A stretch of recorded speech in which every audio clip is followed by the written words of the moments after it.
Hoje a gente vai contar aqui na garagem mais uma bela história de família. Vamos falar de um carro e depois uma outra matéria que vocês vão ver posteriormente, que são da mesma família, um outro veraneio. Mas hoje é dia de falar desse belíssimo Monza L 1987, a versão básica, que traz duas coisas muito legais nessa matéria. O carro automático e também ele é de um único dono. Confere aí. Saudações, pessoal, muito bem. Hoje é dia de falar de Monza aqui na garagem. Como vocês sabem, o Monza é um carro que eu gosto muito. Em casa não teve Monza, quase teve um em 87, exatamente o ano desse exemplar. Mas acabou não dando certo, tinha ágil naquela época, tinha umas coisas, você pagava, o carro não chegava, enfim, coisas do Brasil dos anos 80. Então quase teve um Monza em casa, né? Mas um carro que eu sempre gostei muito, né? Os amigos de escola, isso aí, pai de amigo de escola que tinha, enfim, coisas, né, desse tipo. Esse carro é bem interessante, eu comentei o único dono, na verdade ele era do sogro do atual proprietário e ele comprou dele, então está na mesma família, como se praticamente fosse o mesmo dono nesse tempo todo. O que é bem bacana é que a versão L era a versão de entrada. A gente sabe o Monza chegou ao mercado em 82, inicialmente 1.6, e depois não foi bem aceito o 1.6 por conta do desempenho mais fraco, e a GM trocou pelo 1.8 e aí acertou em cheio nessa receita. Esse carro, inclusive, é 1.8. 87 também foi o último ano dessa frente, né, dessa grade. Em 88 mudou a gravatinha para cima, uma mudança sutil, claro, tinha que mudar alguma coisa, né, para atrair o consumidor. Mas essa aqui é a minha preferida também, assim como os Santanas, eu gosto também mais dos primeiros. Eu acho que eles têm um quê de carro europeu, e esse carro, no caso, é um Ascona, né, ele tem esse espírito de Ascona, é único. Vale lembrar que a primeira versão do Monza vendida no Brasil foi exatamente a versão hatchback. Ele chegou ao mercado como hatchback e depois nós tivemos o sedã, então isso é uma coisa importante para comentar também. Então esse é o representante da versão hatchback, que aliás tinha o SR, que é um carro que eu sempre gostei muito, uma versão que eu sempre gostei muito. Uma característica desse carro é que ele traz rodas do Monza Classic, a versão Classic, que inclusive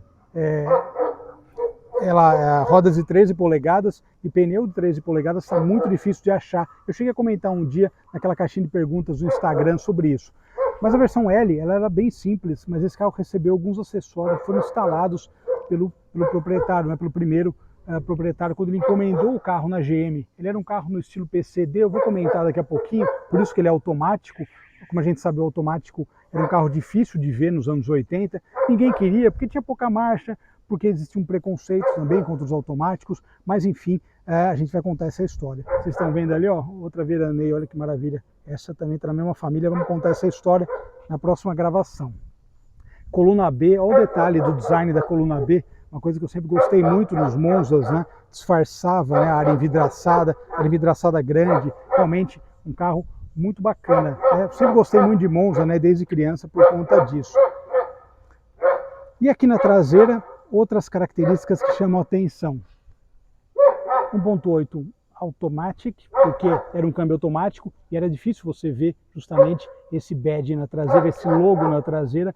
Como falei, existe o preconceito com os automáticos. E outra coisa que eu achei fantástica é isso aqui.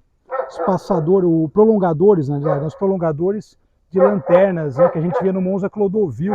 Eu estou procurando o Monza Clodovil, mas acho que vai ser difícil achar um deles, né? De qualquer forma, está aí na busca. Isso aqui que vocês sabem que eu adoro, justamente esses adesivos de época que completam muito bem a história desses carros. Aqui uma coisa bacana, né? Acabamento de porta, essa luzinha que nos Volkswagen não tinha, eu sempre achava muito bacana, muito legal, realmente. E de maneira geral, outra coisa desse carro, um carro com 169 mil quilômetros, olha o estado geral. É incrível como uma pessoa cuidadosa guiando um carro por muito tempo, a gente tem, né, o carro é um bem durável, né? Olha só, parece que nunca sentou ninguém nesses bancos, é incrível. E a padronagem também do banco. Ele estava me falando até que o tecido, é difícil achar o tecido original, mas assim, dá uma ideia da padronagem mais simples também, que uma versão de entrada poderia ter na época. Falando aqui do painel, agora sim a gente nota outra coisa muito bacana, que é a simplicidade, né? A gente vê esse carro, ele não tem o limpador traseiro, por exemplo, ele não traz aquele volante todo reto, né? Ou seja, o volante dele também é mais simples. Aqui no painel a gente nota exatamente isso, que eu estou comentando de ser uma versão mais básica, né? Marcador de combustível e temperatura somente do motor com o velocímetro, né? E tem luzes espia. Vocês lembram que o SLE traz inclusive pressão de óleo, né? Ele é bem mais completo o painel, mas esse, como uma versão simples, não tinha isso. E aqui também a luz não tem faróis auxiliares nem nada, então ele tem esses espaços aqui vazios, né? Cara, eu acho fantástico falar de versão básica depois de alguns anos, né? Porque a gente vê as diferenças muito claras entre uma e outra. Principalmente nos anos 80, exatamente assim. Comandos de ventilação e aqui o câmbio automático de 3 velocidades. Aqui tem uma coisa que ele mandou instalar algumas coisas, alguns acessórios na concessionária, né? O sogro do proprietário atual, que foi justamente uma delas, o vidro elétrico. Muito bem, aqui no cofre do motor, duas coisas muito legais. Primeiro, até essa questão do acabamento interno, né? Tinha essa diferenciação. Aliás, a gente fala de carro atual, os carros atuais, as marcas nem colocam mais esse tipo de coisa para não fazer barulho, impressionante, né? Meio que a queda de qualidade que houve em geral na indústria. E aqui um motor de 1,8 litro, com um carburador de corpo simples. O que é bem legal, na verdade, também desse conjunto é que foi o conjunto que a Chevrolet acertou em cheio, né? No público consumidor. E eu gosto muito de encontrar isso nos carros que a gente anda, esses adesivos de época com esses avisos, né? Eu falo isso sempre em Fusca também, que tinha aquele do filtro de ar, enfim, coisas do gênero, é sempre bacana.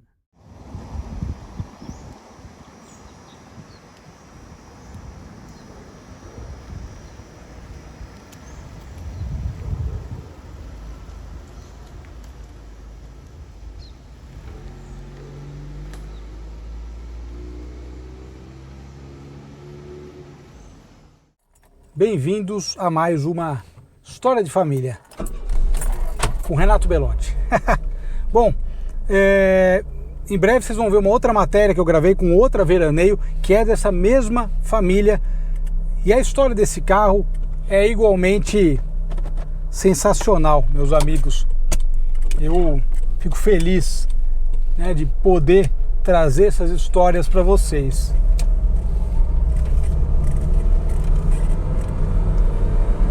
Esse aqui é o Monza 1987, que está na mesma família desde 0 km.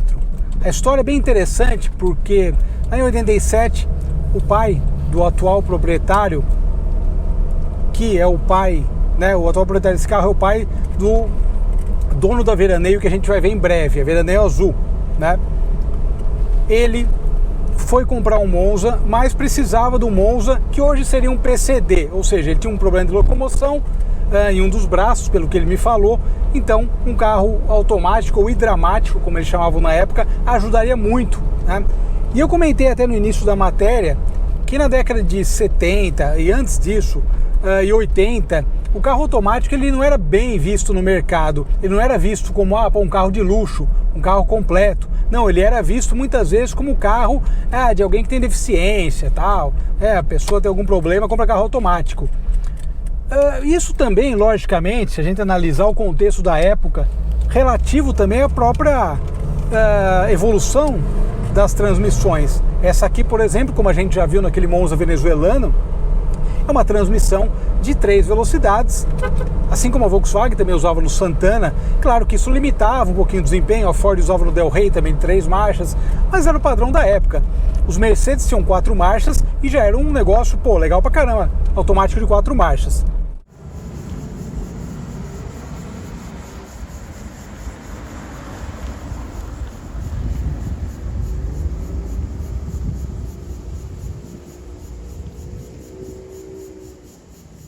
Mas, então, partindo primeiro desse conceito, né, desse contexto, melhor dizendo, ele foi comprar um carro e precisaria ser automático. E na concessionária ele instalou várias coisas, né? Ele pediu um carro com já alguns itens a mais, apesar de ser um Monza L, e parece que instalou uma coisa ou outra na concessionária.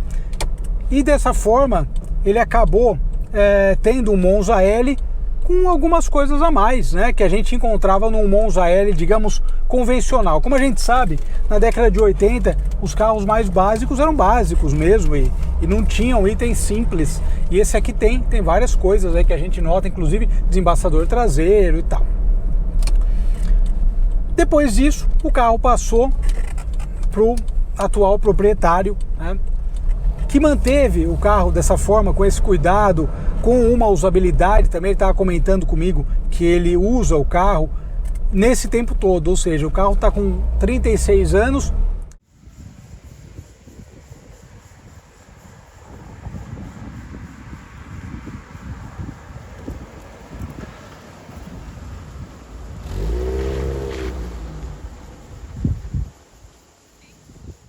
E o que é legal foi ele me contando as histórias de família. Por exemplo, os prolongadores de lanternas traseiras, que era usado no Monza Clodovil e tal, salvo engano, da própria concessionária Pompeia. Eles acharam isso aí em outro lugar e o cara falou: vocês têm o carro há tanto tempo que eu não vou vender, eu vou dar essa peça para vocês porque essa peça é de vocês, faz todo sentido que seja de vocês e esteja nesse Monza. Cara, esse tipo de coisa meio que só acontece com um carro antigo e é fantástico esse tipo de história, eu gosto muito.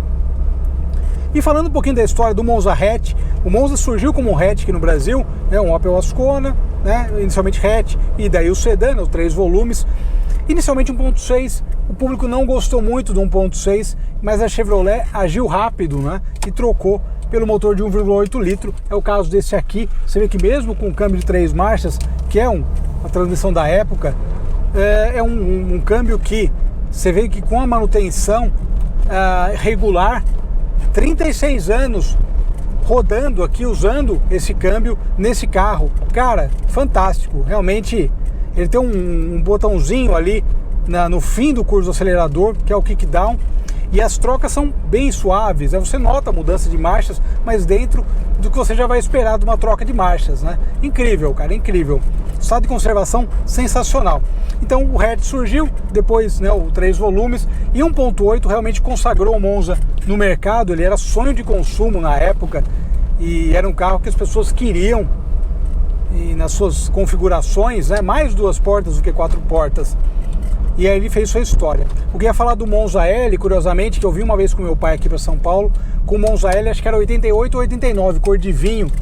Foi uma das primeiras vezes que eu vim para São Paulo de carro, ou seja, também bastante tempo, né? Talvez tenha até cruzado com esse carro. Pensou na Marginal? Que coisa fantástica. De qualquer forma, a história de vida desse carro e a oportunidade de guiar um carro de único dono, né? Praticamente na mesma família desde 0 km, com 36 anos nesse estado, cara, é uma grande felicidade para mim poder dirigir e contar a história.